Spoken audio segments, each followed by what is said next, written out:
Hola and bienvenido. Hello and welcome to Thursdays for the Soul. Thursdays for the Soul is a webinar series for the whole church.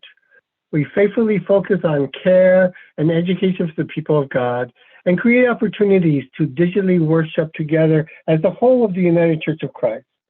From prayer, music, and psalms to interviews of key leaders and how-tos in congregational life. This series stays current to the relevant topics of the time and offers opportunities of connection in the wider church and in our communities. Together, we can bring our church and the world towards the world God imagines for all of us. Buen dia. I am the Rev Roberto Ochoa, Minister for Ethnic Inclusion, Rural and Small Churches for the Faith Education, Innovation, and Formation Ministry of the Justice and Local Church Ministries of the United Church of Christ, and your host and moderator for your program today. We are pleased to present today UCC Ethnic and Congregations of Color in Rural Communities.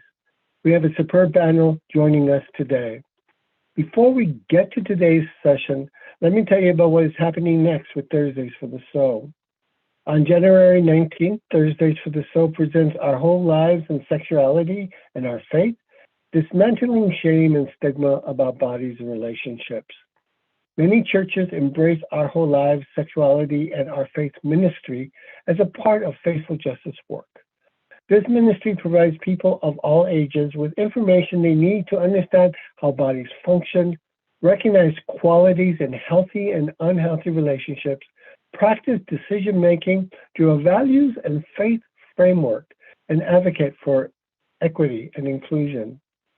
So join Reverend Amy Johnson, UCC Minister for Sexuality, Education, and Justice, and Dr. Melanie Davis from the UUA, our Program Manager, for this engaging and informative webinar. And on January 26th, Thursdays for the Soul invites you to an engaging conversation between the UCC Associate General Minister of Justice and Local Church Ministries, the Reverend Tracy Blackman, and Ms. Lisa Sharon Harper, journalist and author of Fortune, How Race Broke My Family and the World and How to Repair It. This is sure to be a very exciting and illuminating event. All our Thursdays for the Soul digital programs begin at 10:30 Hawaiian, 12:30 Pacific, 1:30 Mountain, 2:30 Central, and 3:30 Eastern times. If these hours inspire you in any way, you would like to be supporting ministries like this, please consider donating to the annual fund of the United Church of Christ by texting UCC to 41444. That's by texting UCC to 41444. Now for our program today.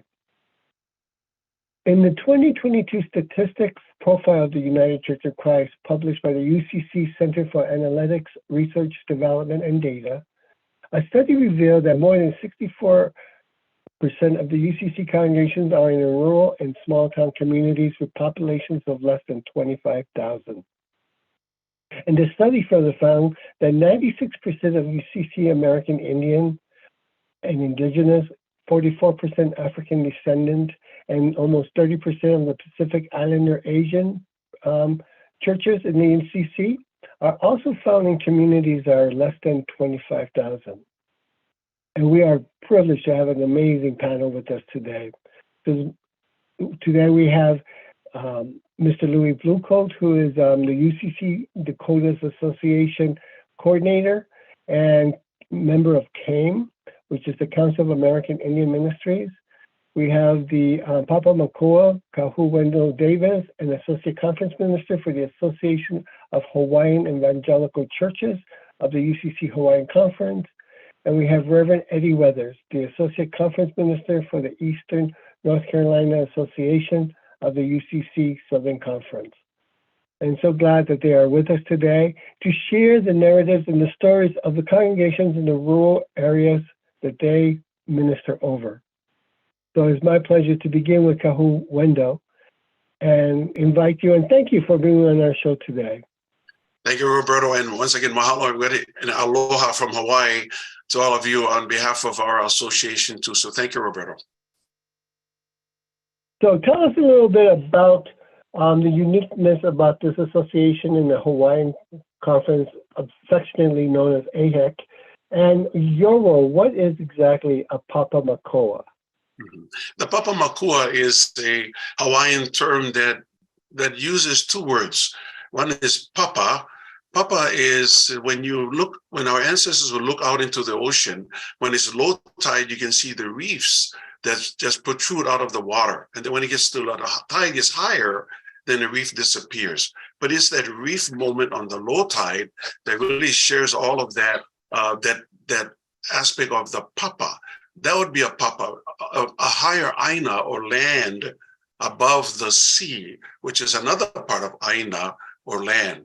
So when you look at the Papa, it's a higher, more respected person or place or soul in which Hawaiians revere as being in a higher level. So Papa is that, Makua means parent. So it really means that you are the highest parent. We would call my grandfather, for example, Papa. You may also do the same thing too as well.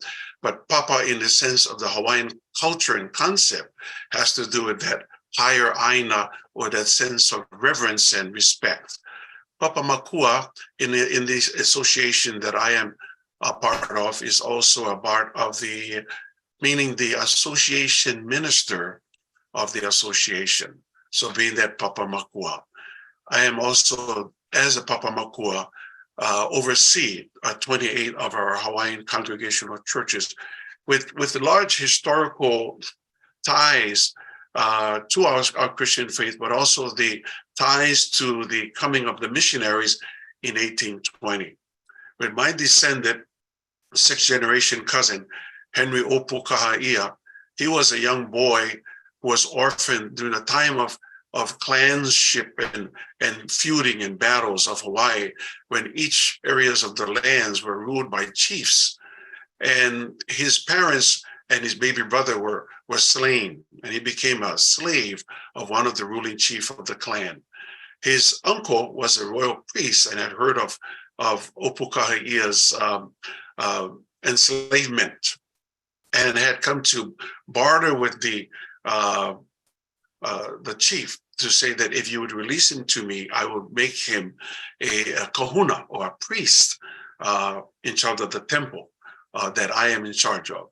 And so Opu Kahaia learns the chants and ways of the gods and the goddesses, but also at the area here at the time of that enlightenment or illumination for Opu Kahaia, experiences a ship that comes into the bay where he is a resident of, and with his uncle, and he boards that ship with permission with his grandmother, and the ship takes him to China and then to Connecticut. And it is in Connecticut that he makes his way to Yale University, where he meets Edwin Dwight, the son of the person in charge of that university in that particular way. And he takes Opu Kahaia home with him, and he now becomes a part of the family. They adopt him as their own, and that's when he learns about Jesus Christ.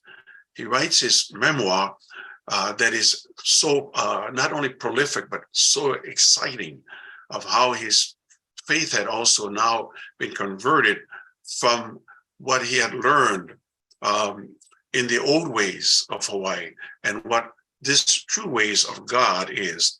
And he becomes very, very eloquent in the also the transitioning and transposing of the New Testament into Hawaiian. And then also he learns Greek and also Hebrew. But he dies at an early age of 27. But his memoirs launches the first group of missionaries who want to take that desire to have the gospel come to Hawaii. And so they board in 1819 and arrive on the shores of Hawaii Island, the biggest island in Hawaii chain, in a place called Kailua, where the Hawaiians now also embrace the missionaries, and then the gospel of Jesus Christ continued to spread throughout the islands. So in the association that I'm a part of, these historical churches, 28 of them, are from all through the island chain, from islands of Kauai all the way through the islands of Hawaii. So out of all the islands, 28 churches become a part of our history, but also a part of our association. We become an association when in the early 1990s, because of the complicities of the missionaries and also the overthrow of the monarchy of the Kingdom of Hawaii, that in that time period, that President Sherry had made an apology on behalf of the United Church of Christ for those things that had been done.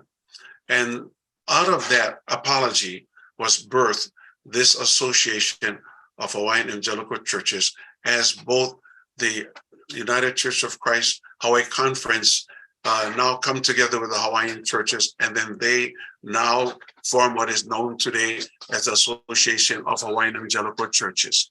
When we look at that phenomenal history, that is a very special part of who we are, which makes it very, very important with our ties to the United Church of Christ, but also how we can, as Hawaiian churches, continue our journey in being that church congregation, especially with the help and also the partnership with the Hawaii Conference United Church of Christ.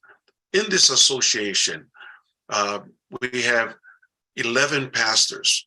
So not all of the churches have a pastor, but we have great lay leaders.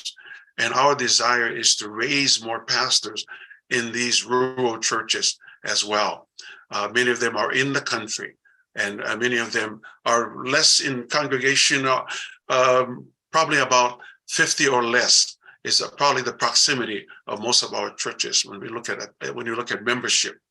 And so it's a desire for the association to continue to not only practice our Hawaiian cultural forms and Hawaiian values, but also to lift up that faith of ours in Christianity above all, and then to confirm all the different things that we've learned as an association. We are able to, in our association, confirm standing of each church and churches that desire to be a part of the association. And then we also confirm the standings of our, what we say, kahu, which actually in Hawaiian means shepherd, or actually we can say pastor. But so all of our nakahu, all of our pastors are also, we're able to confirm standing through our association. And through that, all the activities that we have in association continues to lift up and affirm our Hawaiian evangelical biblical roots and continue to move forward each and every day. And then as an association, we are not only in partnership with all of you, but especially with our Hawaii Conference, United Church of Christ, and we believe and affirm its faith and mission too as well. We continue to, as an association, serve and strengthen some of most of our churches that would need those helps with small congregations.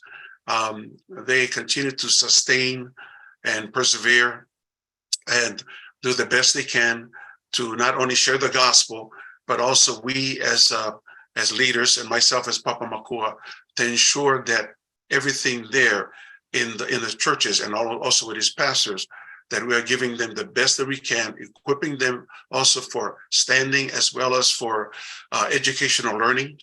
Should they desire to get a master's in divinity, to be licensed, to be ordained. And that is our desire as EHEC, as an association of evangelical churches. And so we continue to raise our youth. We don't have a lot of youth in our churches. And we are trying to, once again, to maintain that and then raise our youth and the numbers of our youth by providing a lot of opportunities for youth training, youth leadership, and also youth participation within the church in partnership with the pastor and lay leaders that are out there serving the Lord.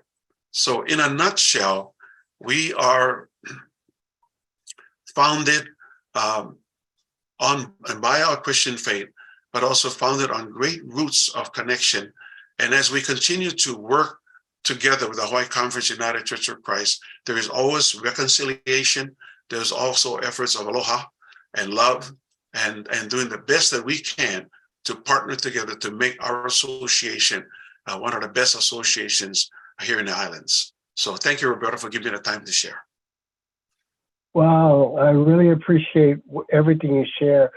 So what has brought you the most joy regarding the congregations, the ethnic identified congregations, the Hawaiian congregations in your association?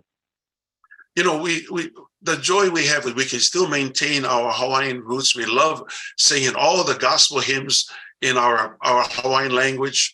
It's so special. I think the immersion of our Hawaiian language also to come back to life again in the islands of the last 20 some odd years has been phenomenal in not only teaching our children and also the community, the faith that we have, but also singing the hymns that our ancestors sang, even with the founding of the churches. With the coming of all the different missionary stations that were made and also prospered in the islands throughout the island chain, our ancestors loved the Lord. And to just sit in the church and hearing not only the faith and also the language of Hawaiian spoken, but also the way that the gospel has been sung, hymns that you and I both know, written, of course, and beloved. That brings joy to me to sit in each of these churches and see the growth of it, see the faith of the church and his people, and also to see the worshiping of God. That had not changed since my ancestor came to the Lord. And the greatest gift that we got was that God had given his son and also his word so that we in Hawaii will be able to know who God really is and also to transfer that faith amongst all of us throughout the island chain. And so, Roberto, joy for me is to see that Jesus lives even more so in our churches. Even if you go out to a country churches, I've got churches that have just 3 or 4 people in that church. I've got churches that have 10 or 12 people in that church. People, of course, have more than 50. But most of our churches live in rural areas, and reaching out to them and being able to visit with them and seeing the joy of the Lord on their faces, despite the fact of some of the struggles that their church may be going through. I think, Roberto, that for me brings joy, or like we say in Hawaii, piha haole, full of happiness. And so thank you, Roberto, for allowing me to share that. Absolutely, absolutely. What do you think we can do to, I hear that, how can we encourage pastoral leadership or training, if not through ordination to the laity? How can we equip folks to do the mission and the calling that they're called to do? We've done a lot of efforts over the years, Roberta, of partnering with seminary schools and even local seminary opportunities that are here. Also, colleges that we have connected with, so that our youth, when they are through with when they're graduating from high school or so, even prior to high school, we have our Christian Endeavor program, which trains our youth even at a young age, of middle school to high school. And then hopefully after that, we are beginning to partner as well and reconfirm some of those tracks that has already been stated and also been organized already. And we're looking for other branches in which we can become more proactive in having our youth seek leadership in a church, whether it's be licensed, whether it's be ordained, and find the educational opportunities for each of those youth, but also those adults who wish to seek that opportunity to help the church as pastors, as leaders, whether it's a pastor as a senior pastor, pastor of ministry of music, of community, of youth. We've got those tracks now going, and we have some in place, and we want to look for further connections so that we can assure that our churches will be well taken care of in the future. Thank you so much. Bendiciones, blessings to you, Kahuwendo. And thank you for joining us today. Thank you for it. Thank you, my friend. Now I'd like to introduce a dear friend, Reverend Eddie Weathers, who is the Associate Conference Minister for the Eastern North Carolina Association of the Southern Conference. How are you doing there, Reverend Eddie? Let's kind of unmute ourselves.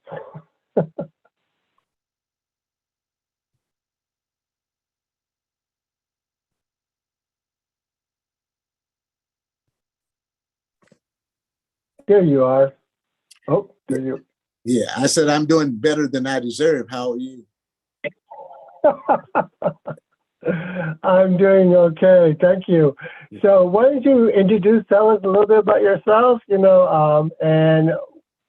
tell us a lot about the association you serve in the Southern Conference. All right.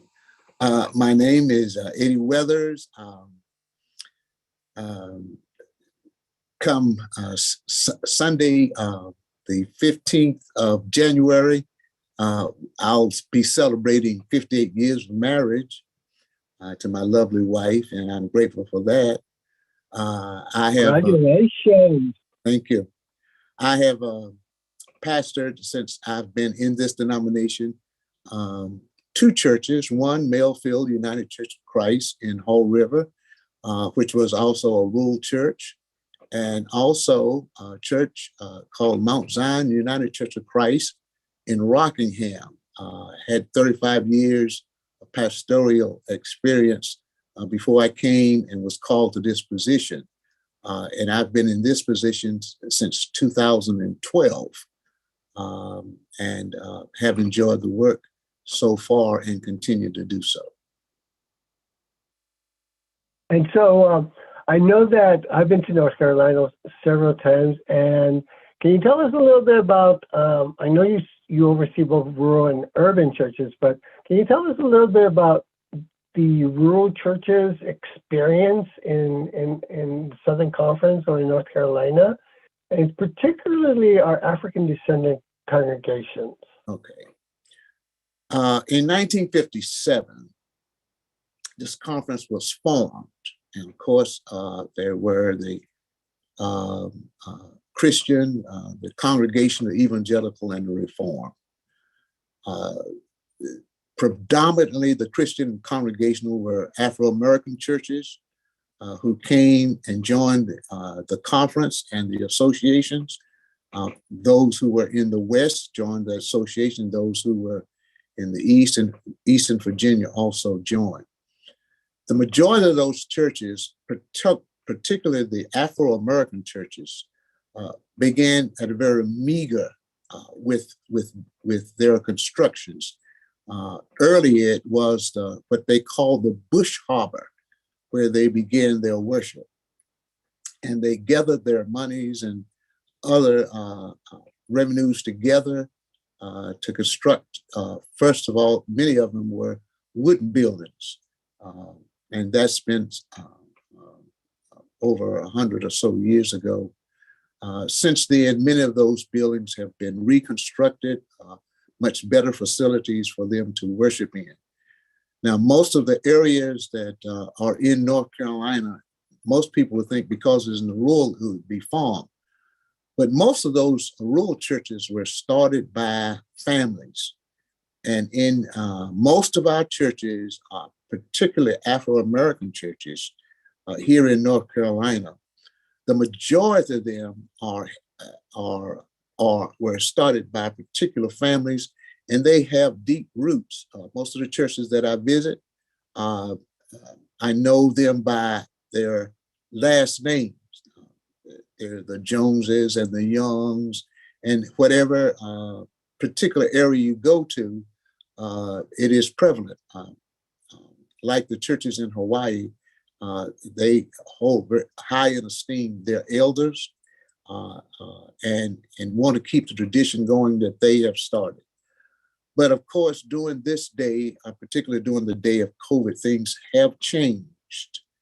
And we have experienced a number of our churches who were particularly rural because of not having the broadband service were not able, as many of our other churches were, to do virtually.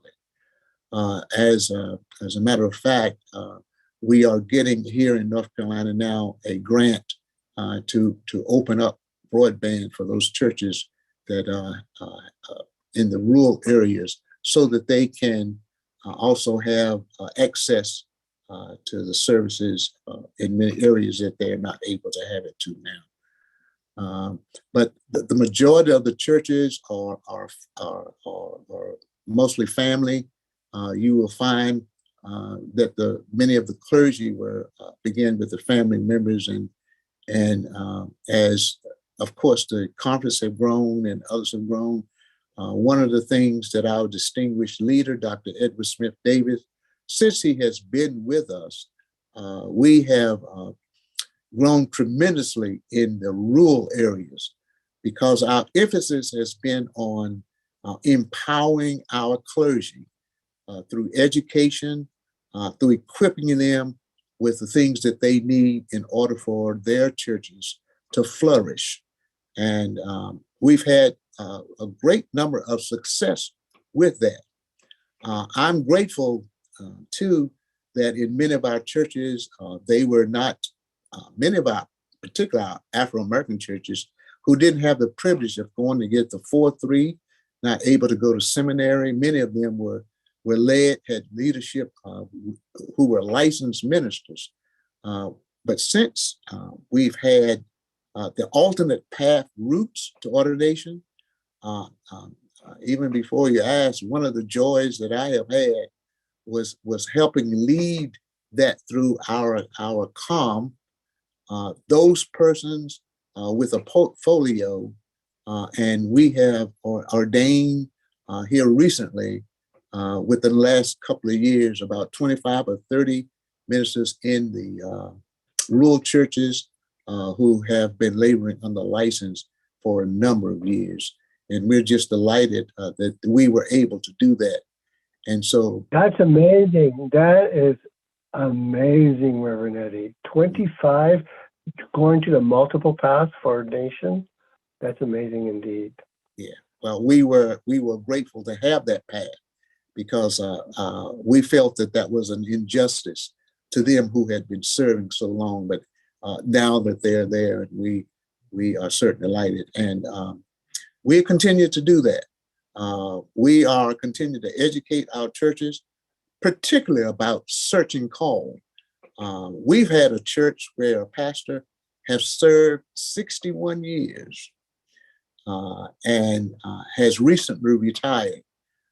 That congregation has grown up under him, and many of them have gone away and worked and retired and come back, and he was still pastor.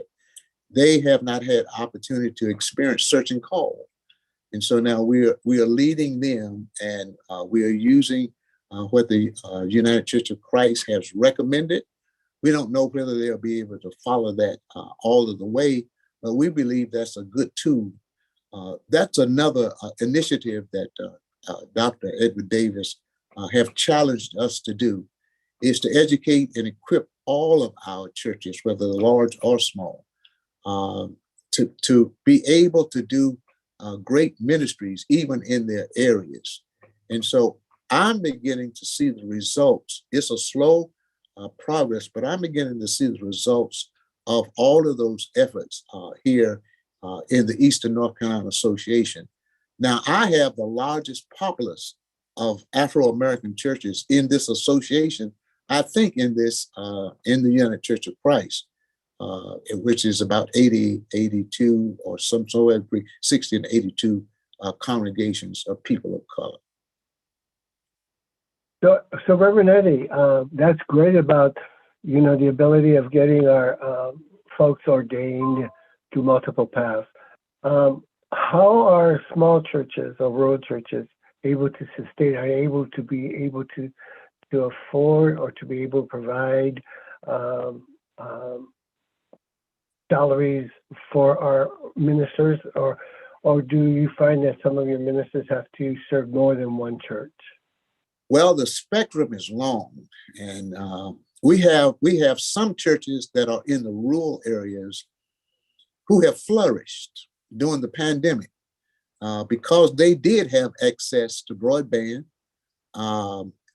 Many of the people who attended those services online were givers, and actually giving exceeded, in many cases, online over those people who actually were there, who attended in person. Now, during that time, we had people in parking lots and having worship service in their parking lots and et cetera. But this virtual and Zoom worship service have just exploded some of our rural churches. And many of them have began to come to those congregations in person. And one church of ours called them their Zoom members. They only attend on Zoom, but they have greatly supported the church and continue to do so. We're just excited about that giving in that part. We're also trying to help those churches who are not as fortunate. That's one of the reasons we're working so hard to get broadband into those areas and see what we can do to enhance their congregations and their services as well.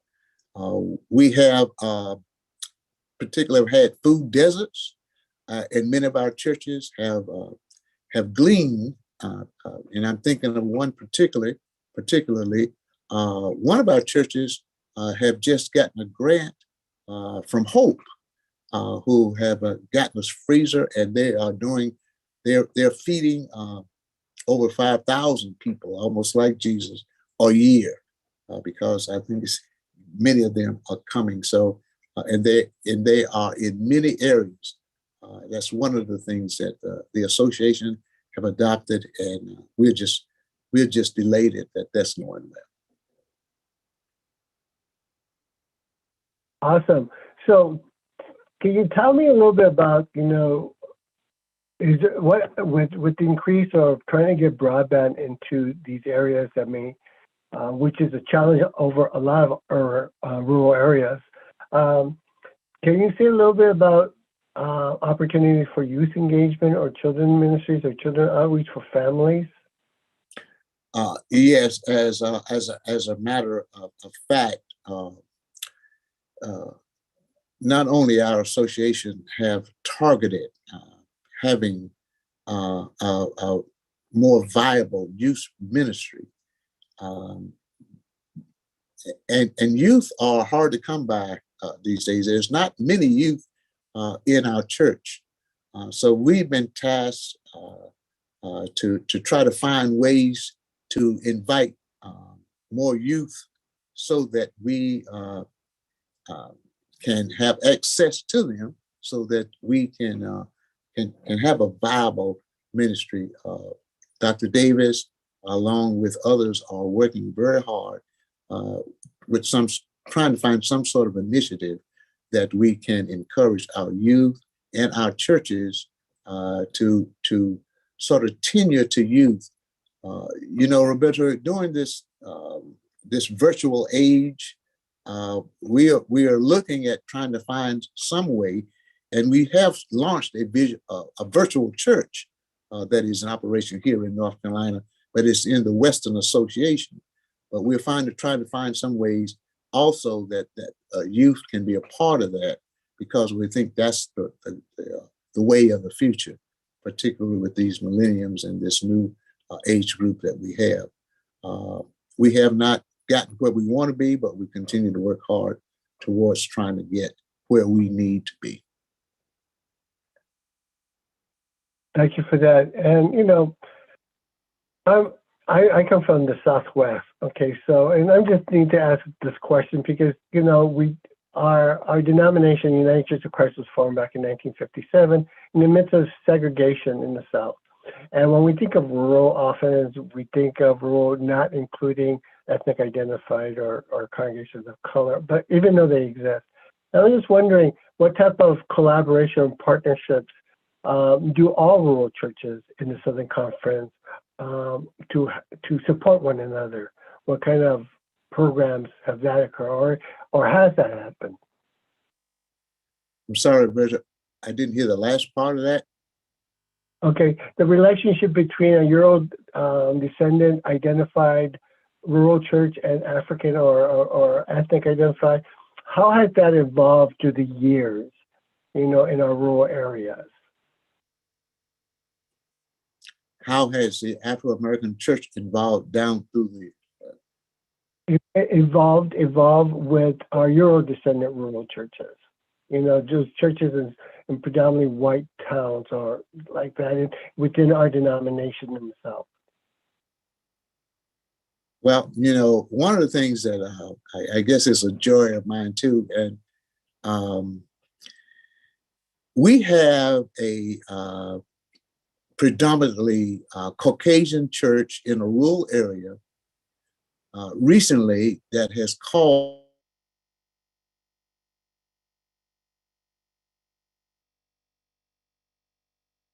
He'll be back. I'm sure he'll be back.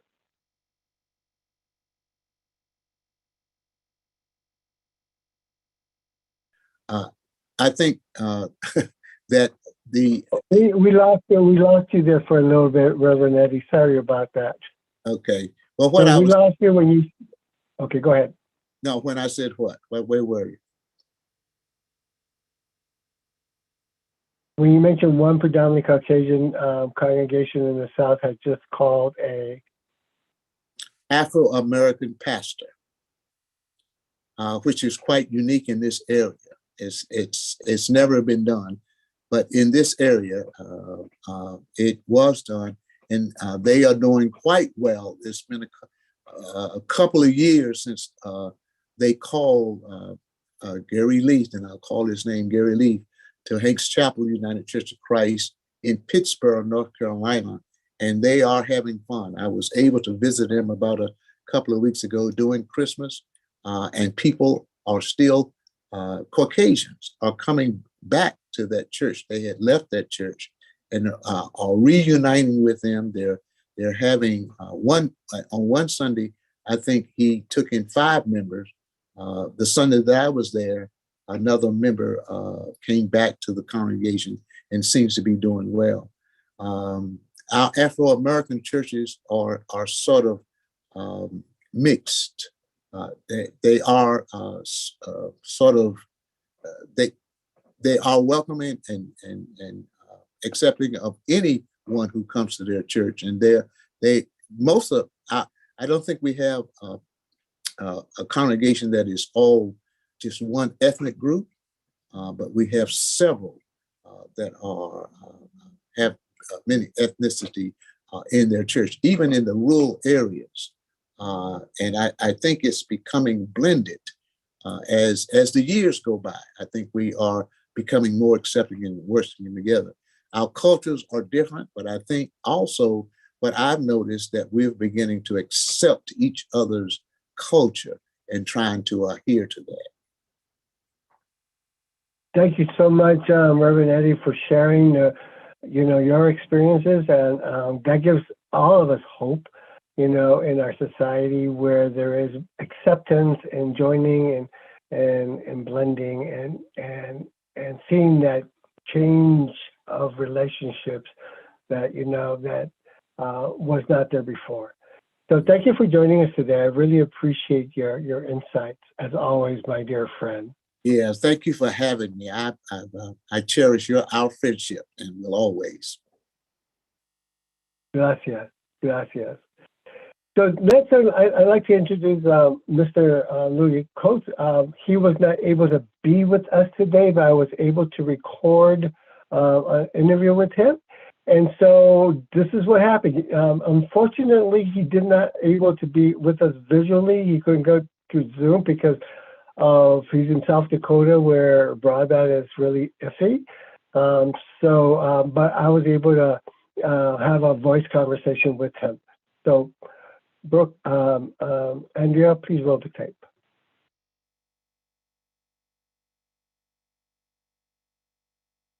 Hello, thank you for joining us. on the phone, I have Louis Bluecoat, who is a member of the Dakota Association of the United Church of Christ, which is part of the Council on American Indian Ministries. And they're also part of the South Dakota Conference. He is, unfortunately, because of tech issues, we can't have a visual picture of him, but he is on the line, and so grateful that he has the time here to spend some time with us to share information about UCC rural congregations in the reservation. So how you doing, Louis? I'm doing okay. Thank you. So thank you for being with us. And so why don't you tell us a little bit about yourself and about the Dakotas Association in South Dakota? Okay. My name is Louis Bluecoat. I'm currently the acting director of the Dakota Association in the United Church of Christ in the South Dakota Conference, and located on the Cheyenne River Reservation here in South Dakota. Currently have 13 churches, and we have 3 pastors active and 2 inactive. We also have 1 church in North Dakota, 1 church in Nebraska, and the rest of our churches are located in South Dakota, and that's our Dakota Association. We're part of the PAAM collective, which is the Council for American Indian Ministries. We got churches in North Dakota, Minnesota, South Dakota, and Wisconsin. And we interact with every one of the other churches. We're currently looking at getting more help for our pastors and getting more like ways that we can help them, we can support them, and that's pretty much my main job. Our technology isn't the greatest, but we still can get by with what we've got. Our pastors are technology kind of proficient in some ways, and in other ways they need help. So that's what we're trying to get them up to speed in our technological prowess here. Every church on the Cheyenne River Reservation is wired for internet.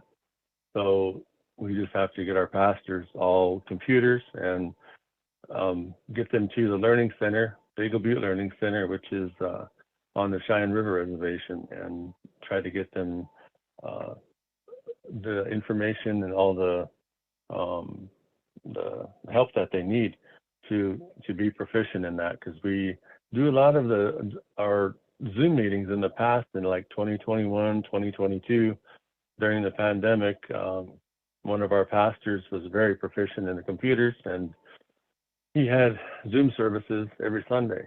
So those of us that had access to the Zoom, we've had services with him, and we've had a lot of our meetings that way also, till we got the okay from our local tribal members and tribal council that it is okay to meet in person again. And our churches were really lacking that, and they were wanting that for a long time, since our numbers went down for COVID on the reservation. So we went back to in person in the churches, and the Zoom meetings kind of tapered off the summer of last year. So since then, it's been in the churches, and we've made sure that our pastors got everything they need. That's what my main job was and is, to mainly back our pastors up and our churches and our membership to make sure that they get what they need spiritually, and the pastors have the resources they need to make that happen. We do have, yes. So are you an ordained clergy? Am I clergy? Yeah. No. You're ordained? And I knew that. No, I knew that. But I was just wanting our audience to understand that you're a lay leader within the Dakota Conference, doing this work. And and those of us that value the role of the laity in our UCC church. You know, I applaud you for doing this work. Hmm. Yeah, what's that? Go ahead. Oh, I've been doing this position since 2000 and 2001. I've been in the Dakota Association, did a lot of tech support, and I did a lot of office work, and that's where I was pretty much all 18 years, and then the last few years here that I was asked by our administrator at the time to take over a pastoral position, and my previous administration told me that, you know, I'm better at supporting pastors than being one, and that's what she told me, and you know, I followed that. I mean, I never really did want to be a pastor, but I wanted to work with the pastors. I wanted to make sure that they got everything they needed, and that's where my strength was. You know, God told me to do that for them, to be the tech support, to be there for them when they do their meetings. I'm the behind the scenes person, and that's what my role has been ever since. And everything that they needed, they didn't miss it when it wasn't there, when it was there. But when when I wasn't there, then they missed me being there, because I did a lot of stuff that went not done, you know, that they couldn't do. So that's me. I mean, I'm the little go-getter. I'm the little mouse. I'm the little thing behind the scenes that runs around and makes sure everything is perfect for the person that's doing the presentations or doing the Bible study or whatever. You know, that's just me, and that's the place that I've come to accept and love. And then I've done a lot of things with the national office too. I was in the local church ministries board of directors. I was also on the board of directors for what's that last one? Wider Churches, and Wider what's the Wider Church Ministries? Yeah. And anyway, that's where I get all my strength about what the UCC is about, and I teach that to the pastors every chance I get, because there's a lot of things in the national office that our pastors they can't relate to, but through me, and I kind of Indianize it, you know, Lakotanize it, so that they can understand what they're, you know, what the national church is all about. And that's really important. That cultural translation is essential. Thank God that you're there to do that. Yes. We tried to turn the Eagle Butte Learning Center into a place where people wanted to come to be a part of our culture for the summer, you know, like our work groups and our work camps. They don't know where to go. So there was one place down in Pine Ridge that used to do that, but they're overwhelmed because there's a lot of people that needed that. And I tried to get our Eagle Butte Learning Center turned into something like that, like a cultural, I don't know what you would call it. It's just they come there and we interact with the people that come and let them know, you know, what it is that they're walking into and what kind of ministries that we have, and to meet the ministers and to just interact with all our membership so that they get comfortable with working within the native peoples, because they come with their own agendas, and we tell them that, hey, you can't use that agenda. You know, you got to use the stuff that is deepest within you. I said, like love, generosity, kindness, you know, things like this. That's what our people bring to you. And I said, we don't have an agenda. We want to make sure that you understand that. But there's a lot of people that came with their own notions about how this should be done. And us guys, you know, the natives will say, hey, sit with us for a while. Let's talk about this, you know, and pretty soon there's a conversation, and then there's an understanding, and then there's solidarity. And then after that, they take that home with them. And they're more enlightened, you know, about what the native people have always brought to Christianity. because we always had spirituality. That was never an issue. So they come back saying that, that there was the missionaries long time ago, they tried to, kill the man, save the Indian, or kill the Indian, save the man. And that was even up till the 50s, that was still happening. And in the Episcopal Church, which I transformed from in 1997, I transformed into the United Church of Christ. And that was the best thing that's ever happened to me, because I got to say my story. I've got to actually tell somebody who would listen. I mean, the Episcopal Church was good for solid base and, filing about my Christianity and my walk with God. But I was never allowed to really say, hey, what happened with the missionaries? Why did they do what they did? And everything's coming out in Canada now about the missions and the Catholic missions and, all this stuff that's happening now. I said, that's the story that we never got to tell. That's the story, like Wounded Knee. We never got to say, this happened. We were kind of oppressed in that way, but we actually got to say what we needed to say nowadays in the United Church of Christ, and people listen.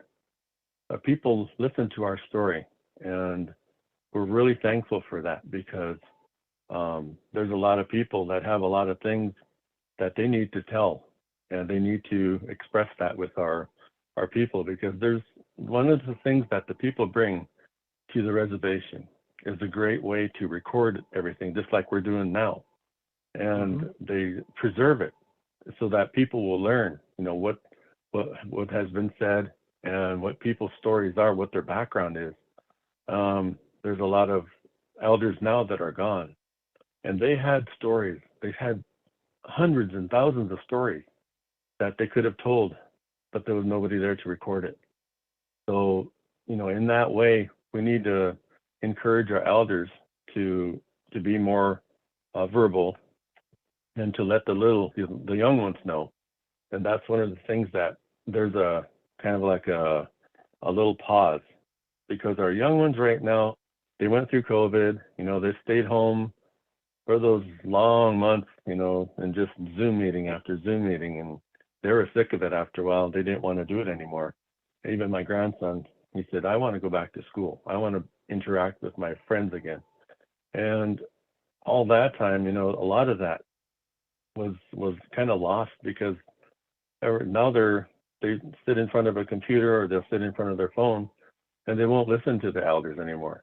So we got to turn that around, and we got to get them back to listen to the elders again, and really taking what they're saying to heart, because they're the ones that'll tell you the most profound things if you listen to them. And we need to do more of that.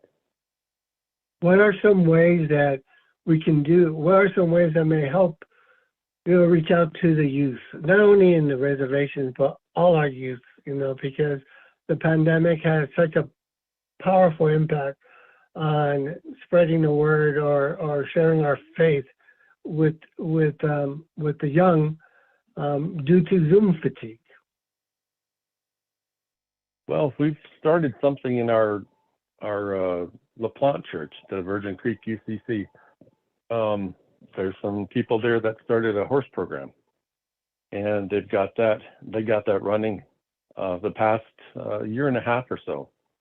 They've gotten some young people to ride on the horses and to be a part of that group there. They've went on rides. They've been up to Montana, up to the Custer battlefield, and they take them through that, but they take them through not history's eyes. They take them through native eyes, and they take them through like the Crow people that will come up, and they'll sit with our group, and they'll tell them from the Crow standpoint what it was like. And there's some Lakota that we know that come along with the ride, and they'll sit and they'll tell, what's going on. And they also went down from Sitting Bull's camp up in Standing Rock. They've went all the way to Wounded Knee just about a week and a half ago, or 2 weeks ago, I should say, in late December. over Wounded Knee. That was that ride. It's called the Chiefs Ride.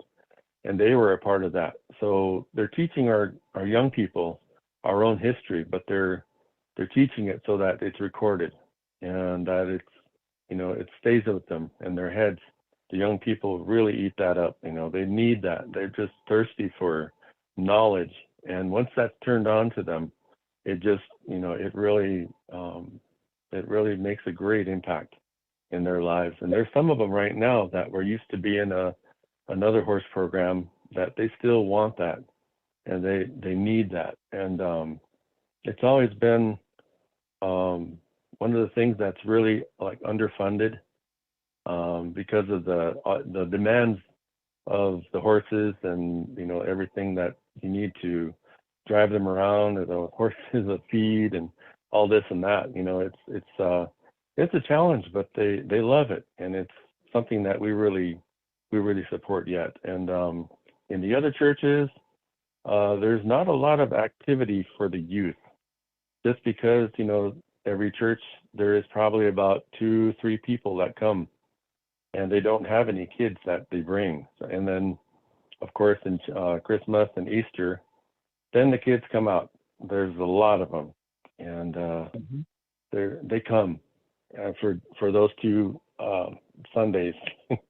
And so we try to hook them, not really like we try to get them to come back again. And there are ways that their pastors are struggling to do that because they're not trained in youth ministries. They're not trained that way.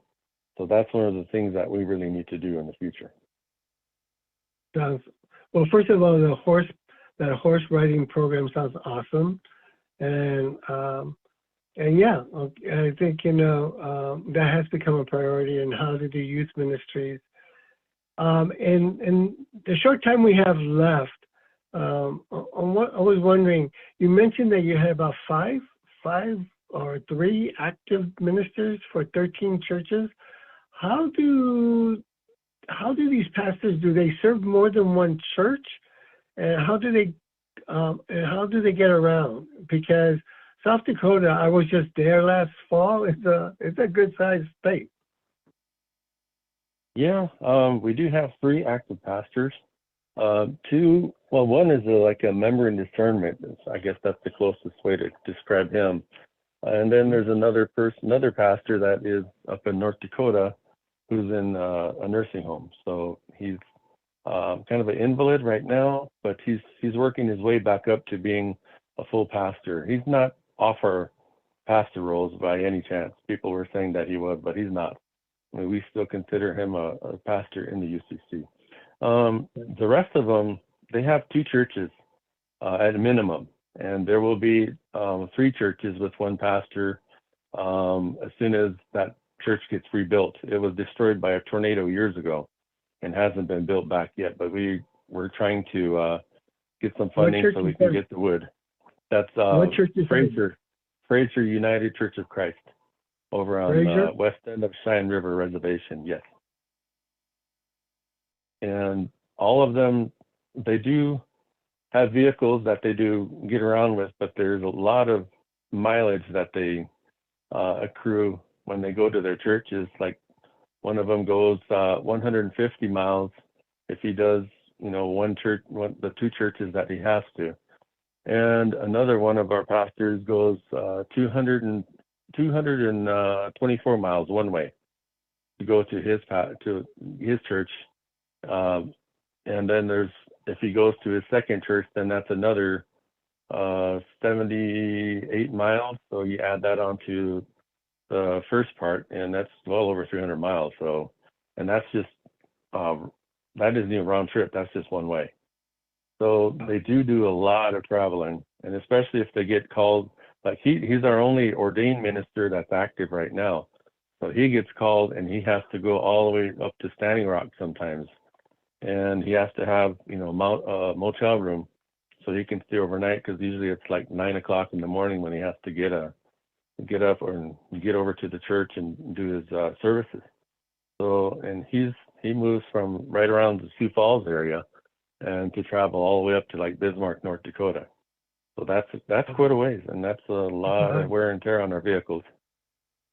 Yeah, that's a hike. Well, thank you so much, Louis, for your time. Is it okay if I put your email on the site for if people want to find out more about the Dakota Association and reach out to you? Absolutely. And I'm also on Facebook. And you're also on Facebook. Okay, we'll get that information out so that folks, if you're interested in finding out more about our Native American or American Indian congregations, either in the Dakotas Association or CAIM, the Council of American Indian Ministries, feel free to reach out to Lou, Lou 504@gmail.com. We will have that in the resource area of our Thursdays for the Soul series, as well as if you want to find out more about CAIM, feel free to go at our UCC.org website. So Louis, God bless you, blessings to you, and thank you so much for joining us today. Thank you, Roberto. Thank you very much. And I want to thank Louis again, Louis Bluecoat. I want to thank Kahu Wendell Davis, and I want to thank Reverend Eddie Weathers for sharing their experiences of the ethnic identified and congregations of color in rural settings. The United Church of Christ is proud to announce that there will be a virtual national gathering of UCC rural and small town churches and ministries on February 9th, 10th, and 11th of this February, presented by the Coalition for UCC Rural Ministries, and it's hosted by the UCC National Faith Info Ministry of the Justice and Local Church Ministries. The Coalition for UCC Rural Ministries is a broad-based movement made of local church members and pastors, association, conference, and national leaders interested in the welfare of the UCC rural ministries, churches, and communities. Registration is now open, and for more information, please go to the website of the United Church of Christ, www.ucc.org, or you can reach out to me at ochoar@ucc.org. Again, thank you everyone for joining us today, and may the peace and love of God who created us, the one who redeemed us, and the Spirit who sustains us be with you and yours always. In Jesus' name, amen.